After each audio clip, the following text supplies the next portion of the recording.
Marsosse atau Korps Marechaussee adalah pasukan khusus Hindia Belanda yang dibentuk untuk menghadapi perlawanan gerilya di berbagai wilayah Nusantara, terutama selama Perang Aceh.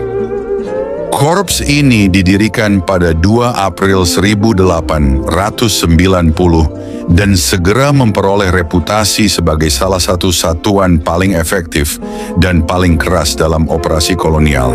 Para anggotanya berasal dari berbagai kesatuan KNIL, terdiri atas prajurit pribumi dan Eropa yang dipilih karena ketangguhan dan mobilitasnya.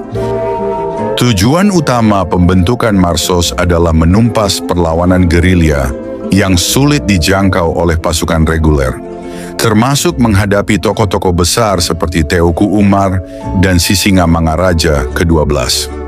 Mereka dilatih dengan disiplin yang ketat untuk bertahan dalam kondisi alam yang berat, bergerak cepat, dan bertempur dalam jarak dekat.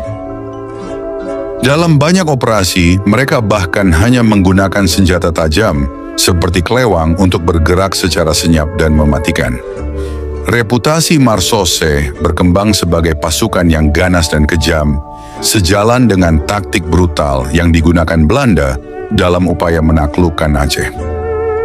40 tahun setelah pendiriannya pada 1930, Korps Marechaussee menggelar sebuah peringatan besar, perayaan ulang tahun ke-40, yang sekaligus menandai akhir masa pengabdiannya di Hindia Belanda. Upacara itu juga menjadi momen penting ketika Sri Ratu Belanda menganugerahkan Panji Kehormatan kepada Korps sebagai penghargaan atas jasa-jasanya selama puluhan tahun konflik. Panglima Angkatan Darat, Letnan Jenderal Heikki A. Kramer, tiba di lapangan Porad untuk memimpin jalannya upacara. Di tribun yang dipenuhi para pejabat tinggi, tampak pula sejumlah kepala Aceh hadir sebagai tamu kehormatan. Sebuah simbol bagaimana hubungan antara pihak kolonial dan tokoh-tokoh lokal telah berubah setelah berakhirnya perang berkepanjangan. 3 pemuka Aceh duduk memperhatikan jalannya prosesi dengan penuh minat. Sebagai bagian dari acara, diadakan pula peringatan bagi para prajurit yang gugur selama masa perang. Pasukan bergerak menuju pemakaman Pujoet, tempat banyak serdadu Belanda dimakamkan. Di pintu masuk pemakaman, sebuah upacara peletakan karangan bunga dilaksanakan.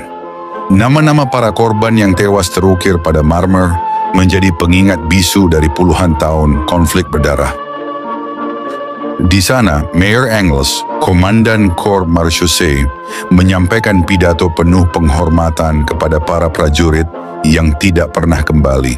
Setelah itu, Pendeta Tenu, sosok tua yang telah bersama Korps selama lebih dari 36 tahun, memberikan sepatah kata. Suaranya memancarkan pengalaman panjang, suka dan duka yang ia lalui bersama para prajurit selama masa-masa sulit di Aceh. Upacara dihadiri pula oleh tokoh-tokoh Aceh yang pernah menjadi lawan dalam perang, termasuk Panglima Polem, yang dahulu dianggap sebagai salah satu pejuang paling tangguh dan ksatria. Kehadirannya dalam upacara ini menjadi tanda betapa sejarah yang keras dapat berubah menjadi hubungan yang lebih damai.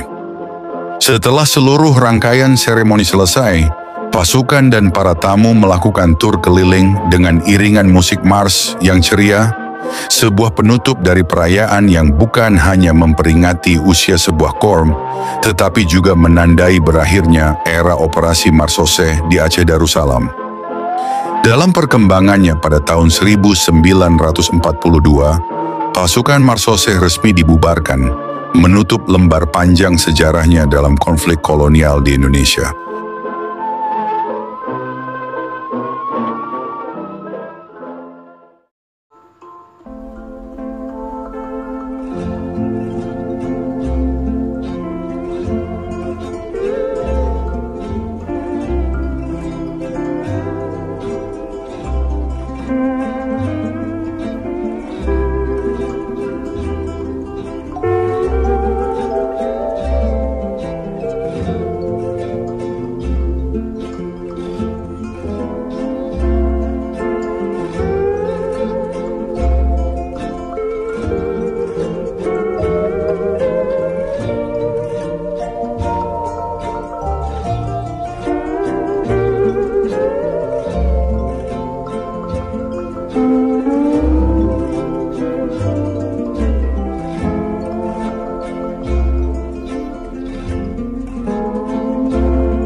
Pada masa-masa awal setelah Perang Dunia Kedua, berakhir di Asia, Hindia Belanda tengah memasuki periode genting, Indonesia telah memproklamasikan kemerdekaannya pada Agustus 1945. Namun Belanda berusaha kembali menegakkan kekuasaan kolonial melalui apa yang kemudian dikenal sebagai Revolusi Nasional Indonesia. 1945 sampai 1949. Di tengah ketegangan politik dan militer itulah kehidupan masyarakat, termasuk keluarga para tentara dan pegawai kolonial, bergulir dalam ketidakpastian. Setiap 2 bulan, kapal penumpang dari Belanda tiba di pelabuhan Tanjung Priok, Batavia, membawa istri dan anak-anak para tentara, serta pejabat sipil yang ditugaskan kembali ke Indonesia. Salah satu kapal itu adalah KPMC Bayak, yang pada pertengahan 1940-an menjadi penghubung utama antara Eropa dan Kepulauan Nusantara. Kedatangan kapal-kapal semacam ini selalu menjadi momen penuh haru. Banyak keluarga telah berpisah selama perang, dan setelah Jepang menyerah, penempatan kembali pasukan Belanda serta pasukan KNIL menciptakan jarak yang lebih panjang lagi. Kesulitan perumahan di Batavia membuat banyak pasangan suami istri hidup terpisah dalam waktu lama.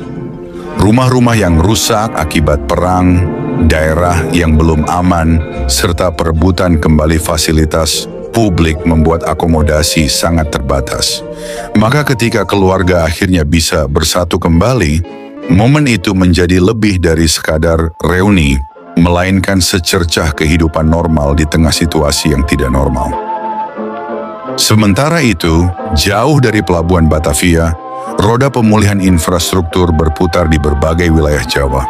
Salah satu proyek yang penting adalah perbaikan jembatan di atas Sungai Parong dekat Mojokerto, yang sebelumnya diledakkan oleh kelompok-kelompok Republik, disebut ekstremisten oleh sumber-sumber Belanda, untuk menghambat mobilisasi militer Belanda. Agar pekerjaan dapat segera dimulai, para pekerja diangkut setiap hari menggunakan jeep train, sebuah rangkaian gerbong kecil yang ditarik oleh kendaraan jeep di atas rel kereta api. Metode darurat ini memungkinkan transportasi cepat. Kereta jeep itu menempuh hampir 250 km per hari, membawa lebih dari 100 pekerja, sekaligus peralatan konstruksi. Pemulihan jembatan berada di bawah pengawasan Insinyur Kepala Staatspoorwegen, jawatan kereta api kolonial Belanda. Awalnya, para insinyur meragukan apakah 3 bentang jembatan yang hancur dapat dipulihkan. Namun setelah serangkaian pemeriksaan teknis, diputuskan bahwa perbaikan tetap harus dilakukan. Dengan mobilisasi tenaga dan material yang intensif, dalam waktu 2 bulan, jembatan itu diperkirakan bisa rampung, memungkinkan jalur kereta aktif kembali, dan menghubungkan daerah-daerah penting di Jawa Timur. Setiap sore para pekerja kembali ke rumah dengan kereta jeep yang sama, menutup hari panjang mereka dalam upaya membangun kembali prasarana yang rusak oleh perang.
Upacara pembubaran KNIL berlangsung pada 14 Maret 1951 di Prins Hendrik Kazerne, sebuah kompleks militer besar di kota Nijmegen, Belanda.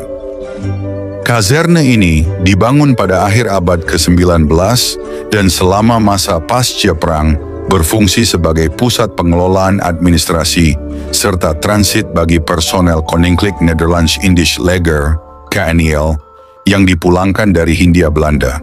Dengan latar sejarah tersebut, kompleks ini dipandang sebagai tempat yang tepat untuk melaksanakan upacara penutup bagi sebuah institusi militer kolonial yang telah berusia lebih dari 1 abad. Dalam prosesi yang singkat namun syarat makna itu, Letnan Jenderal Desi Burman van Frieden, Jenderal terakhir KNIL, menyerahkan 3 panji kehormatan kepada Generaal Major van Straten, Komandan Bronbeck.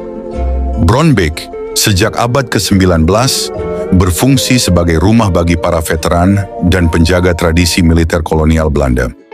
Penyerahan panji ini dengan demikian melambangkan pemindahan simbolik warisan KNIL kepada institusi yang ditugasi mempertahankan dan merawat memorinya. Setelah prosesi penyerahan, para mantan anggota KNIL melakukan defile melintasi halaman utama kazerne sambil membawa panji Roemrijker-Vaandel.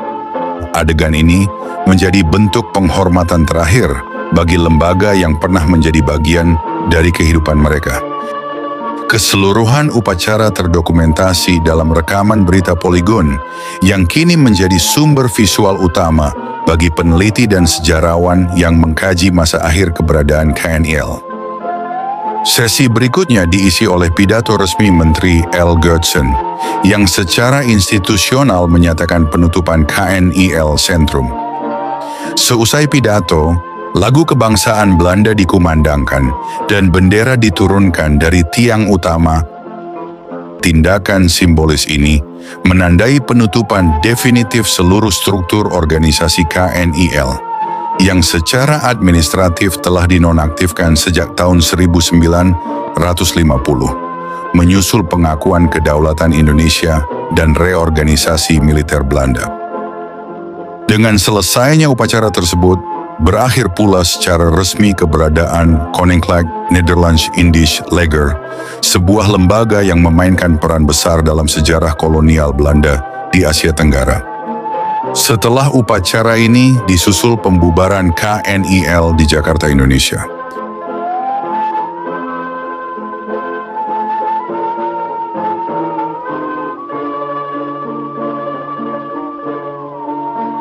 Upacara pembubaran Koninklijk Nederlands-Indisch Leger (KNIL) yang diselenggarakan di Jakarta pada 26 Juli 1950 merupakan salah satu momen paling signifikan dalam proses transisi kekuasaan pasca pengakuan kedaulatan. Acara ini berlangsung di kediaman resmi Komisaris Tinggi Belanda, Tuan A.H.J. Hirschfeld, dan dihadiri oleh tokoh-tokoh terkemuka dari kedua negara, termasuk Perdana Menteri Indonesia, Muhammad Hatta, serta Haji Agus Salim sebagai salah satu diplomat. Kehadiran mereka menggambarkan karakter bilateral dan simbolik dari upacara tersebut yang tidak hanya menandai pembubaran sebuah angkatan bersenjata, tetapi juga meresmikan berakhirnya era panjang dominasi militer kolonial Belanda di Nusantara. Dalam suasana formal namun syarat emosi historis, keputusan kerajaan mengenai pembubaran KNIL dibacakan secara resmi.